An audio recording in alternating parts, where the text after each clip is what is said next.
Welcome in the Daily Wager studios. I'm Doug Kezirian alongside Joe Fortenbaugh and Tyler Fulghum. Big NFL news, the year-round sport that it is. The buzz was Julio Jones, wide receiver traded from Atlanta to Tennessee. Obviously, there is a domino effect in the betting world. Not a huge one, though, given the popularity of the player. But the Titans Super Bowl odds did move from 35-1 to 30-1. Other odds moved slightly. They were co-favorites to win the division, the AFC South, with the Colts at plus 110.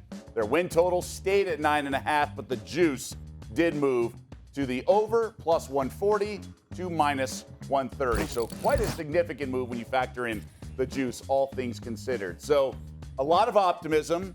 That kind of a weapon goes to Tennessee. What impact do you think this will have on the actual performance on the field? So going into the trade, I like the Colts to win the division, and I like the under for the Titans win total. There are a variety of metrics, such as their scoring differential last year and their record in one-score games, that would point to a regression.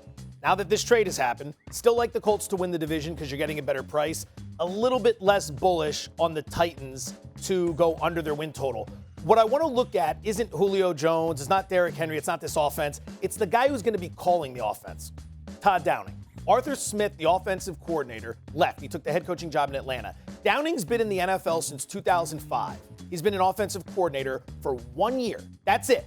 Now remember, if you are a bright young prospect, you get promoted rather quickly. 1 year since 2005. That 1 year as a coordinator was with the Raiders in 2017. Now the year before that, in 2016, the Raiders went 12-4. They were 7th in scoring and they made the playoffs. Downing takes over the play calling the following year. The Raiders go 6-10. They're 23rd in scoring. Everybody gets fired. John Gruden takes over. I'm not putting that all on his plate. But there was a big step back for Derek Carr in that offense in the 1 year he took over. That's why he hasn't been a coordinator since, in the eyes of a lot of people. I worry about that situation for an offense that's been very explosive, so I'm still very bearish when it comes to the Tennessee Titans. Similar to Joe, before this trade, I had the Colts as the team to beat in this division. But after the trade, it wasn't because of Julio Jones that I now think the Titans are the best bet to win this division.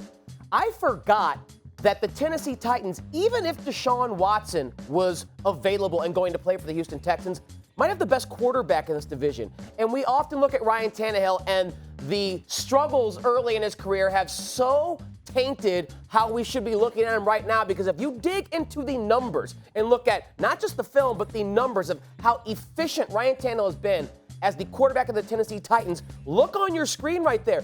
QBR, yards per attempt. That is one of the best predictive measures of how good a quarterback is. Total touchdowns. If you look at deeper analytical stuff like EPA per drop back, Ryan Tannehill is in the Mahomes and Rodgers category. So we always thought Deshaun Watson was the best QB in this division, and he very well may be, but Tannehill is right there, if not better.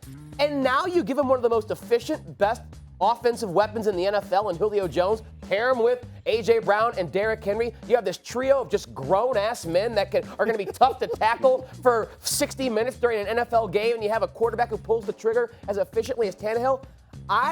Again, because of the Miami days, I discounted Tennessee because I forgot how good Ryan Tannehill has been there. Arthur Smith leaving, now he has to prove it wasn't the Arthur Smith effect.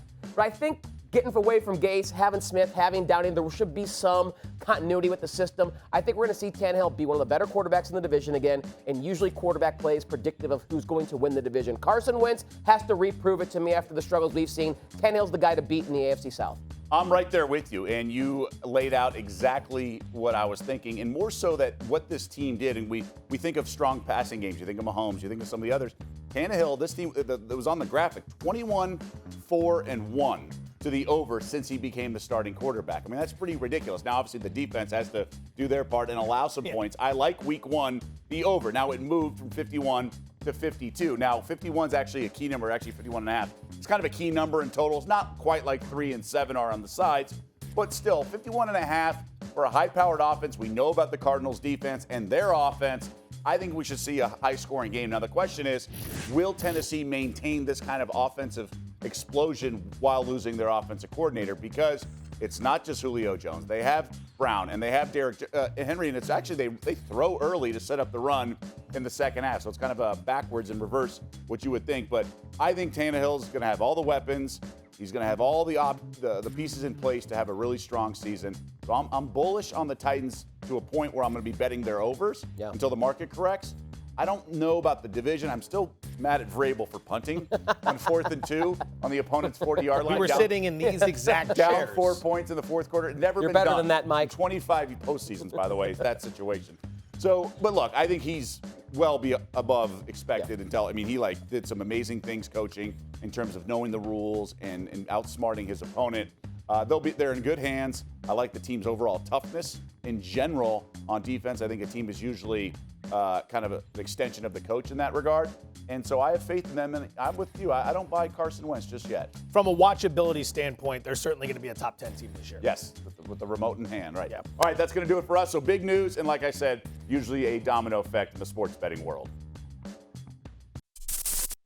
Thanks for watching ESPN on YouTube. For live streaming sports and premium content, subscribe to ESPN+.